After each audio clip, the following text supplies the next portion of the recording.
네, 여러분 안녕하세요. 식집사입니다. 오랜만에 여러분들께 인사드리는 것 같은데요. 오늘은 조경 자격증 가이드에 대한 말씀을 드려보려고 합니다. 어떤 내용이냐 하면 조경 업계의 전체적인 흐름을 보면서 이제 각각의 흐름에 따라서 설계, 시공, 관리 이렇게 나누어지는 파트별로 자격증의 단계가 어떤 게 있고 어떤 것들이 쓰이는지에 대해서 여러분들께 알려드리고자 합니다. 첫 번째로는 우선 이제 자격증의 그레이드, 등급에 따라서 분류해 놓은 페이지인데요. 여기 이 파란색으로 칠해져 있는 것들이 이제 우리가 취득 난이도 하라고 보면 되겠습니다. 취득하기가 엄청 쉬운 편이고, 그리고 실제로도 쓰임새도 그렇게 많지 않은 자격증이들이 되겠어요. 이 중에서 가장 어렵고 가장 좀 쓸모가 있다고 하면 조경 기능사가 되겠는데, 조경 기능사는 여러분들이 많이 아시다시피 필기와 실기로 이루어져 있고, 수목치료기술자는 양성기관에서 교육을 받고 자체 시험을 보면 되고, 문해수리 기능자 조경과 문해수리 기능자 식물보호 역시 간단한 시험을 거치면 여러분들이 통과하실 수 있습니다. 그렇게 뭐 어렵지 않아요. 수모치료기술자는 솔직히 말씀드리면 양성교육비를 지불하면 거의 100% 합격한다고 보시면 되고, 이 두 가지도 합격하기가 매우 쉬운 편입니다. 조경기능사도 합격하기가 그래도 공부만 내가 좀 열심히 한다면 그렇게까지 어려운 편은 아니라고 볼 수 있겠죠.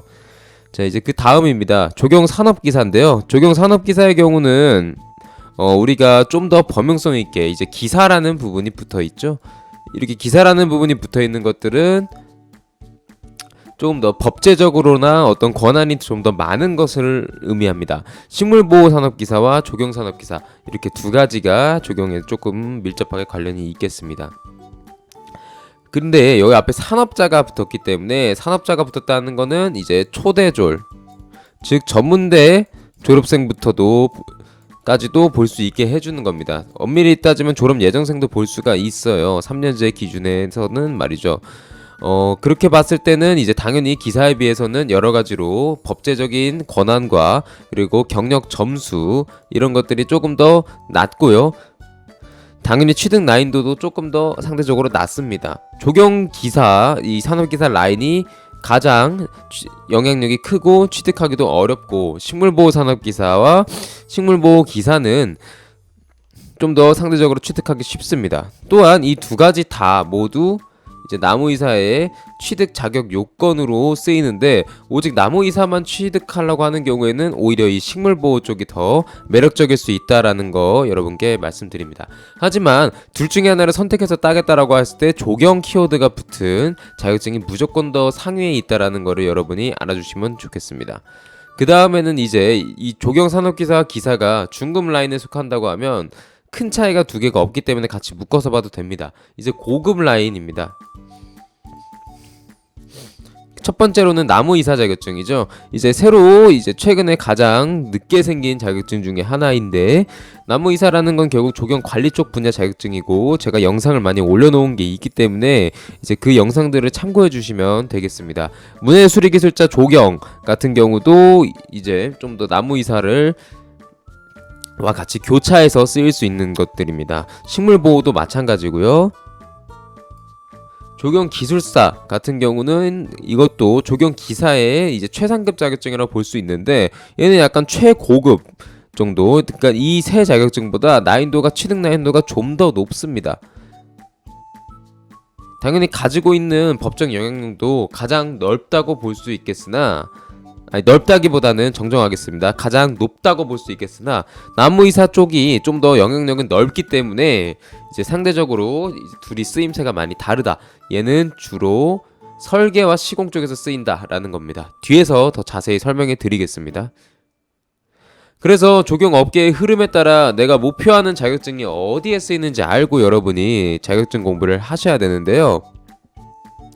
첫 번째로는 이제 계획 및 설계 분야의 조경산업기사와 조경기사, 조경기술사 자격증들이 자리하고 있고요. 시공에도 이제 산업기사와 조경기능사까지 놓여 있습니다. 근데 조경기능사는 왜 설계에 없냐라고 하면, 사실 설계에서 이것들이 필요한 것들은 역시나 이제 현장 감독이나 법제적인 것들 때문에 필요한 거거든요. 사실 이렇게 라인을 그어 놓으면요.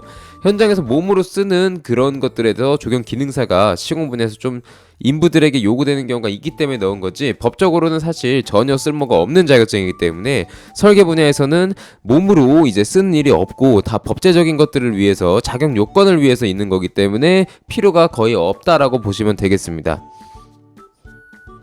조경 관리 쪽은 이제 들어가는 자격증이 좀 많아요. 이제 정통 조경 형제 시리즈들보다는 수목치료 기술사, 조경 기능사는 현장직에서 많이 쓰이고, 식물보호 산업기사, 이제 문화재 수리 기술자, 문화재 수리 기술자 조경, 뭐 이렇게 문화재 수리 시리즈들, 그리고 식물보호 기사가 자격 요건에 대해서 나무이사로 의결되는 이런 관리 분야에 특화된 자격증이 있겠습니다.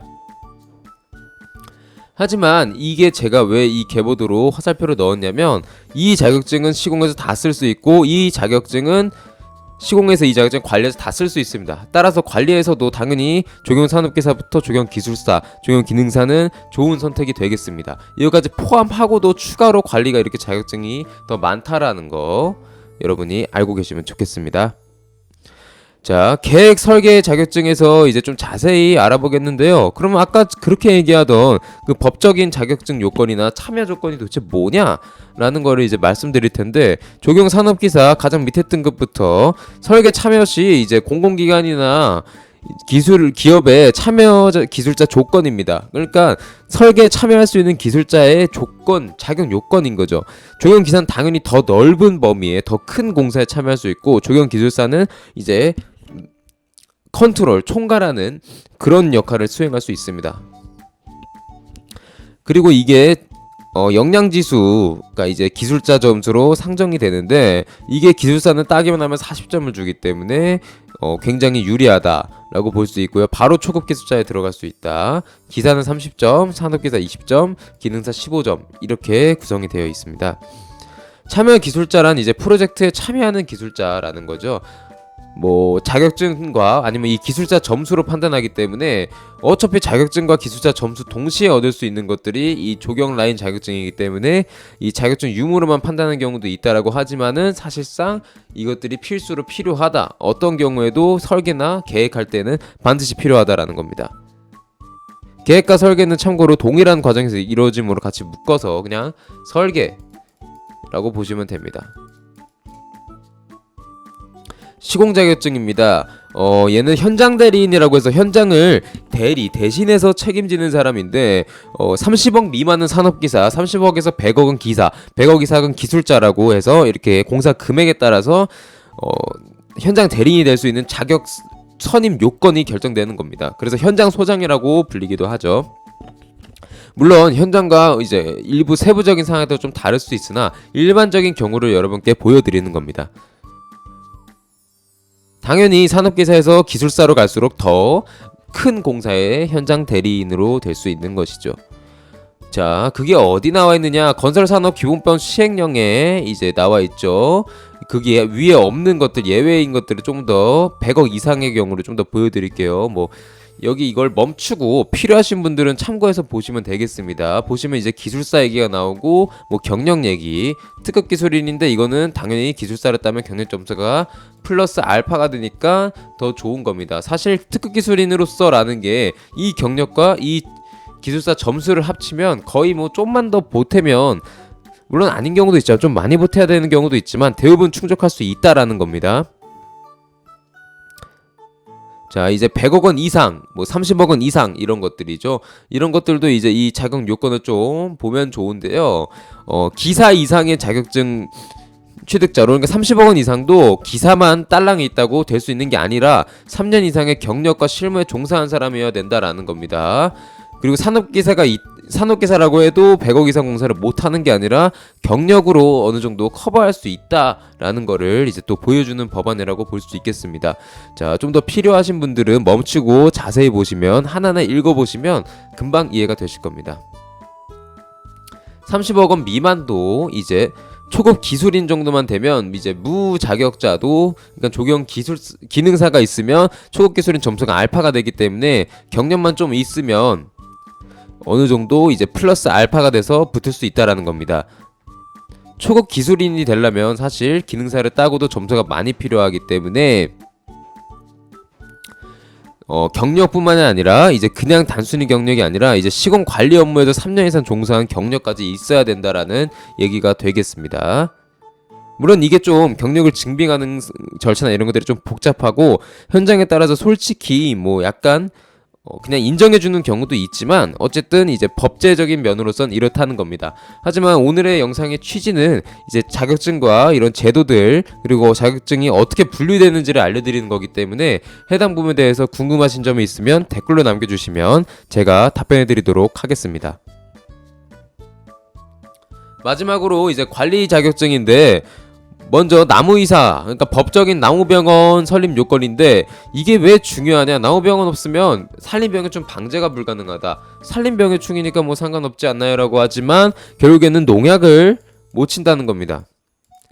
물론 완전한 사유지에는 솔직히 개입할 수 없어요. 근데 공공기관, 뭐 가로수, 뭐 학교, 뭐 법원, 뭐 이런 데는 반드시 나무병원이 있어야지 가능해졌다. 문화재도 마찬가지고요. 그러나 이제 천연기념물 같은 거를 하려면 식물보호, 그러니까 천연기념물이라 그러면 건물체 말고 이제 보호, 나무, 식물들 관리하려면 필요하다라는 겁니다. 조경은 뭐 궁궐이나 이런 데 들어가서 조경 관리를 하려면 문화수리기술자 조경이 필요하다라는 겁니다. 생물보호 기사는 농약 판매 관리인의 충족 요건, 그러니까 농약사를 창업하는, 쉽게 얘기해서 농약을 파는 가게를 창업하는 창업 요건을 이제 충족하는 조건입니다.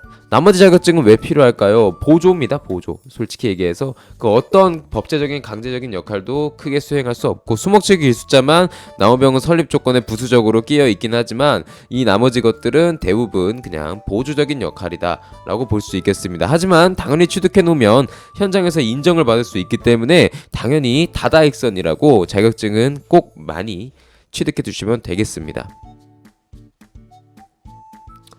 이렇게 해서 이제 다시 첫 페이지로 우리가 돌아가서 자격증의 이 등급을 우리가 좀 산정해 봤고 이 계보도를 보고 내가 관리 분야에 갈라 그러면 이제 이런 자격증들을 이제 필요하겠구나. 그리고 이런 자격증이 관리를 예를 들어서 설명을 드리는 거예요.